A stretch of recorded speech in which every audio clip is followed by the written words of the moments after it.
शिव पुराण के अनुसार एक गांव में एक शिकारी रहता था। वह पशुओं को मारकर अपना परिवार चलाता था, लेकिन फिर भी धन की कमी के कारण उसे एक साहूकार से कर्ज लेना पड़ा। लेकिन उसका कर्ज समय पर न चुका सका, जिसके कारण गुस्से में आकर साहूकार ने शिकारी को पकड़वाकर शिव मठ में बंदी बना लिया। जिस दिन उसने ऐसा किया वह दिन शिवरात्रि का था। साहूकार के घर पर शिवरात्रि की पूजा हो रही थी। शिकारी ध्यानमग्न होकर शिव की धार्मिक बातें सुनता रहा। चतुर्दशी तिथि पर उसने शिवरात्रि की कथा भी सुनी। शाम होते ही साहूकार ने शिकारी को बुलाया और कर्ज चुकाने के बारे में बात की। शिकारी ने अगले दिन पूरा कर्ज लौटाने का वचन देकर खुद को उसके बंधन से छुड़ा लिया। रोज की तरह शिकारी जंगल में शिकार के लिए निकला, लेकिन साहूकार का बंदी बने रहने के कारण वह कुछ खा पी नहीं पाया था। ऐसे में वह बहुत व्याकुल था। शिकार करने के लिए वह एक तालाब के किनारे खड़े बेलपत्र के पेड़ पर अपने लिए पड़ाव बनाने लगा। उस पेड़ के नीचे शिवलिंग था, जो बेलपत्रों से ढंका हुआ था। शिकारी को उस शिवलिंग के बारे में पता नहीं था। अपने पड़ाव को बनाते समय उसने टहनियां तोड़ी और वे संयोग से शिवलिंग पर गिर गईं। इस प्रकार पूरे दिन भूखे प्यासे शिकारी का व्रत भी हो गया और संयोग से उसने शिवलिंग पर बेलपत्र भी चढ़ा दिए। रात का एक पहर बीतने के बाद एक गर्भिणी मृगी तालाब पर पानी पीने के लिए पहुंची। शिकारी ने धनुष पर तीर चढ़ाकर जैसे ही प्रत्यंचा खींची, मृगी बोली, मैं गर्भ से हूं, शीघ्र ही मुझे प्रसव होगा।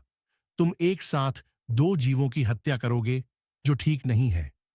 उसने शिकारी से कहा कि मैं अपने बच्चे को जन्म देकर जल्द ही तुम्हारे सामने प्रस्तुत हो जाऊंगी, तब तुम मेरे प्राण हर लेना। ऐसा सुनते ही शिकारी ने प्रत्यंचा ढीली कर दी और मृगी झाड़ियों में लुप्त हो गई। प्रत्यंचा चढ़ाने तथा ढीली करने के वक्त संयोग से कुछ और बिल्वपत्र अनायास ही टूटकर शिवलिंग पर गिर गए। इस प्रकार उससे अनजाने में ही प्रथम प्रहर का पूजन भी संपन्न हो गया। कुछ ही देर बाद एक दूसरी मृगी वहां से निकली। शिकारी की खुशी का ठिकाना न रहा। शिकार को देखते ही उसने धनुष पर बाण फिर से चढ़ाया। तब उसे देख मृगी ने विनम्रतापूर्वक निवेदन किया कि हे पारधी, मैं थोड़ी देर पहले ही रथु से निवृत्त हुई हूं, कामातुर विरहिणी हूं, अपने प्रिय की खोज में भटक रही हूं। मैं अपने पति से मिलकर शीघ्र ही तुम्हारे पास आ जाऊंगी। शिकारी ने उस मृगी को भी जाने दिया। 2 बार शिकार को खोकर वह चिंता में पड़ गया। रात्रि का आखिरी पहर भी बीत रहा था। इस बार भी उसके धनुष से लगकर कुछ बेलपत्र फिर से शिवलिंग पर जा गिरे तथा दूसरे प्रहर की पूजा भी संपन्न हो गई। तभी एक और हिरणी अपने बच्चों के साथ उधर से निकली। शिकारी ने फिर से धनुष पर तीर चढ़ाया और जैसे ही वह तीर छोड़ने ही वाला था कि हिरणी बोली, हे शिकारी, मैं इन बच्चों को इनके पिता के हवाले करके लौट आऊंगी। इस समय मुझे मत मारो। शिकारी हंसा और उसने कहा कि सामने आए शिकार को छोड़ दूं। मैं ऐसा मूर्ख नहीं। इससे पहले मैं 2 बार अपना शिकार खो चुका हूं। मेरे बच्चे भूखे प्यासे होंगे। जवाब देते हुए हिरनी ने कहा, जैसे तुम्हें अपने बच्चों की ममता सता रही है, वैसे ही मुझे भी। हे शिकारी, मेरा भरोसा करो। मैं इन्हें इनके पिता के पास छोड़कर वापस लौटने का वचन देती हूं। हिरनी का दीन स्वर सुनकर शिकारी को उस पर दया आ गई। उसने उस मृगी को भी जाने दिया। शिकार के अभाव में भूख प्यास से व्याकुल शिकारी अनजाने में ही बेल वृक्ष पर बैठे बेलपत्र तोड़ तोड़कर नीचे फेंकता जा रहा था। पांव फटने को हुई तो उसने एक हृष्टपुष्ट मृग उसी रास्ते पर देखा। शिकारी ने सोच लिया कि इसका शिकार वह अवश्य करेगा।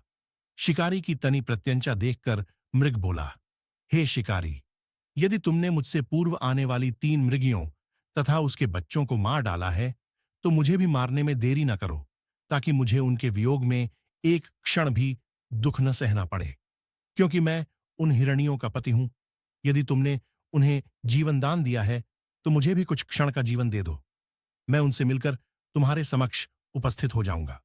मृग की बात सुनते ही शिकारी के सामने पूरी रात का घटना चक्र घूम गया। उसने सारी कथा मृग को सुनाई। तब मृग ने कहा, मेरी पत्नियां जिस प्रकार प्रतिज्ञाबद्ध होकर गई हैं, मेरी मृत्यु से अपने धर्म का पालन नहीं कर पाएंगी। अतः जैसे तुमने उन्हें विश्वास पात्र मानकर छोड़ा है, वैसे ही मुझे भी जाने दो। मैं उन सब के साथ तुम्हारे सामने उपस्थित हो जाऊंगा। शिकारी ने उसे भी जाने दिया। इस प्रकार सुबह हो आई। व्रत उपवास, रात्रि जागरण तथा शिवलिंग पर संयोग से बेलपत्र चढ़ाने से अनजाने में ही सही शिकारी की शिवरात्रि पूजा पूर्ण हो गई। अनजाने में हुई पूजन का परिणाम उसे तत्काल मिला। शिकारी का हिंसक हृदय निर्मल हो गया और उसमें भगवत भक्ति का वास हो गया।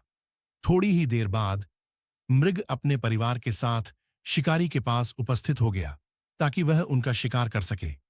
किंतु जंगली पशुओं की ऐसी सत्यता, सात्विकता एवं सामूहिक प्रेम भावना देखकर शिकारी को बड़ी ग्लानि हुई।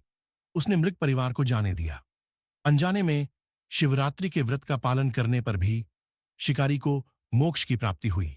जब मृत्युकाल के समय यमदूत उसे ले जाने आए तो शिवगणों ने उन्हें वापस भेज दिया तथा वे शिकारी को शिवलोक ले गए।